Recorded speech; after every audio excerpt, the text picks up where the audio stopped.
देखिए भैया, ऐसा है आखिरकार सुपरस्टार रितेश पांडे भी हमारे साथ आ गए, यानी मीडिया के साथ आ गए हैं। मैं इस समय मुंबई में हूँ, भैया भी मुंबई में हैं और षड्यंत्र नाम की फिल्म का मुहूर्त है। बहुत बधाई आपको आपकी इस फिल्म के लिए, और मुंबई आपको देखकर बहुत अच्छा लग रहा है, स्पेशली तब जब आज गणेश उत्सव का खास दिन है। बहुत बहुत धन्यवाद।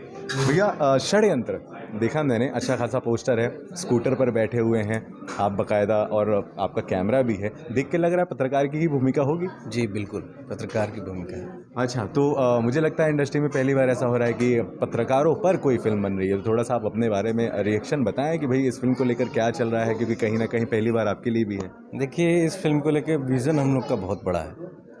अब सोचे हम लोग बड़ा है, क्योंकि इसको प्योर भोजपुरी में नहीं बना रहे हैं हम लोग। ये अवधी भोजपुरी टाइप का जो टच होता है उस टाइप का हम लोग बना रहे हैं।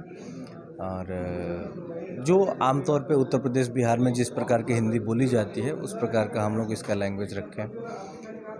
पत्रकार के जीवन के ऊपर है, एक पत्रकार कैसे समाज की कुरीतियों से, और समाज में जो ऐसे लोग हैं जो बहुत पावरफुल हैं और वो गलत काम कर रहे हैं, तो उनको कैसे उजागर करता है।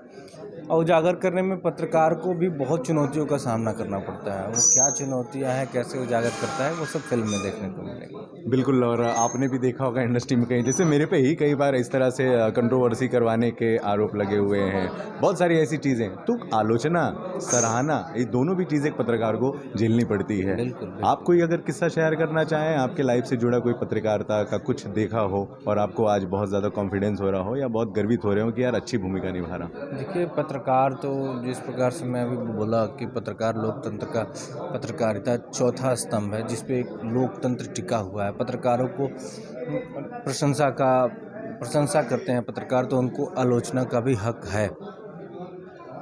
और पत्रकार में जो आज़ादी है पत्रकारिता में, कि हाँ भाई, अगर ये झूठ, ये गलत है तो उसको गलत बोलते हैं, ये हमें बहुत अच्छा लगता है।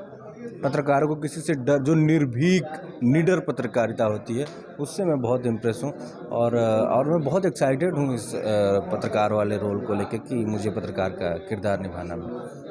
क्या कहानी होगी अगर हम कहानी नहीं बता सकते। अच्छा। कहानी कैसे बता सकते हैं, अभी तो पिक्चर बननी बाकी है। थोड़ा सा टीम के बारे में बताएं, कौन प्रोड्यूसर हैं और कौन कौन आपके प्रोड्यूसर सहयोगी हमारे कलाकार? बड़े भैया संजय गुप्ता जी हैं, हमारे बनारस से ही हैं। और निर्देशक बड़े भैया HS पवन जी हैं, जिन्होंने अभी इससे पहले हमें लेके राजा राजकुमार और अभी प्रजातंत्र, जो बहुत ज़्यादा प्यार दुलार मिला है दर्शकों का, उसे वही तीसरी पिक्चर बनाने जा रहे हैं, तो ये बहुत ही अच्छी बात है। टाइटल बड़ा प्यारा है, षड्यंत्र। आपकी लाइफ का कोई षड्यंत्र अगर आपको याद हो, आपके लिए रचा गया हो या आपने किसी के लिए रचा हो, या षड्यंत्र को लेके कोई बात करनी हो, मज़ा आ जाएगा कसम से लोगों को। हाँ, कुछ नया मिलेगा। देखिए, ऐसा मेरे साथ कुछ नहीं है, न मैं किसी के लिए कोई षड्यंत्र रचा ही नहीं हूँ, और मैं तो किसी के लिए कोई बुरा सोचता भी नहीं हूँ, और मुझे ये लगता है कि मेरे लिए भी कोई षड्यंत्र रचा नहीं है।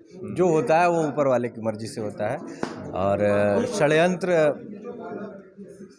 छोटी मोटी बातें हैं, उसके सामने किसका क्या षड्यंत्र चलने वाला है। देखिए होता है, जैसे इस पिक्चर में भी एक पत्रकार, नॉर्मल सा पत्रकार, वो जिससे लड़ रहा है, बहुत बड़े आदमी, बहुत पावरफुल, पॉलिटिक्स से लेके समाज से लेके हर जगह, लेकिन जीत किसकी होती है? सच्चाई की।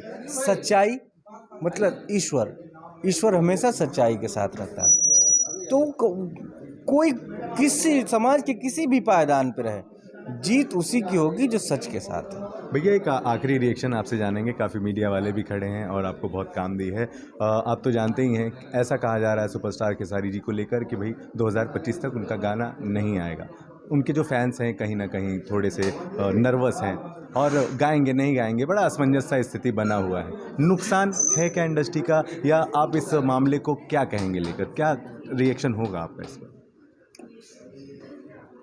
देखिए, इस मामले को लेकर एक कलाकार को गाने से तो नहीं रोकना चाहिए, पहली बात। वो गायक है, अगर एक पत्रकार है उसको पत्रकारिता करने से ही रोक देंगे तो ये गलत है। एक गायक है, उसको गायकी करने से ना रोका जाए।